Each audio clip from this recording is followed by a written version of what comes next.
The world's top whistleblower says he's optimistic about his political asylum bid. In his first public comment since walking into the Ecuadorian embassy in London with a request for sanctuary, Julian Assange also said the US was building a case against him over leaked cables. He applied for refuge as he faces extradition from Britain to Sweden, which could eventually see him transferred across the Atlantic. RT's Sarah Firth is in London for us. Flee, escape, avoid, these are all words that you're going to hear in the media at the moment relating to Assange's decision. What he said, though, is that this is not about avoiding the sexual assault allegations against him in Sweden. Far from that. It's that he felt really this was never about Sweden. It was the fear of what would happen to him once he was in Sweden and the involvement of the US. This issue is about a very serious matter in the United States.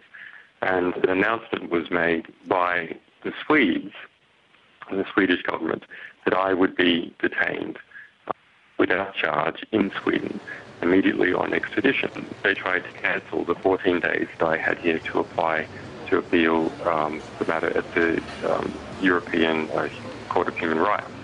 The refusal by the Swedish prosecutor to come to the UK for the past 18 months, despite that being absolutely normal procedure, and the refusal of her to explain it in any manner whatsoever to the British court has kept me trapped in the United Kingdom while the United States has prepared its case against me. So a sense really that all roads lead to the US. He's maintained that there's a grand jury deciding at the moment whether there would be charges brought against him in the US. Remember that in the US, espionage and stealing state secrets carries the death penalty still.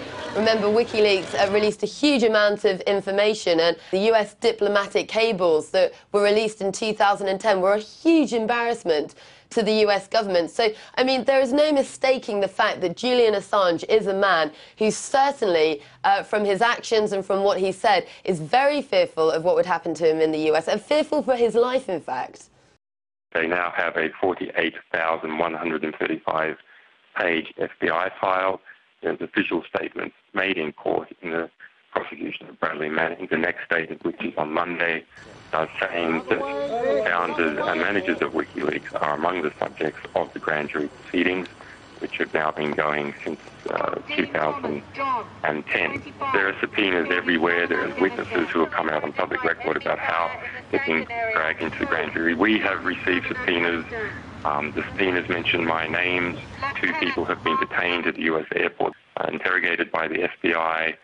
Well, this was Julian Assange's chance, really, to set the record straight. He's just spent his 3rd night in the Ecuadorian embassy. Of course, this is the latest dramatic twist in the ongoing saga. It's been an 18-month legal battle for him, and at the end of last month, we saw the UK Supreme Court reject his appeal against the extradition to Sweden, and the legal team and Assange himself running out of options, really. And so he took this step, seeking asylum at the Ecuadorian embassy. He says he's hopeful that that's going to be accepted if he were to go to Sweden. Not only is the pre-trial detention in Sweden extremely harsh, he wouldn't have access that he does right now to the media or the same freedoms. Remember, he's been under house arrest in the UK for more than 500 days now, yet no clear indication of exactly what the outcome will be, and the stakes remaining extremely high.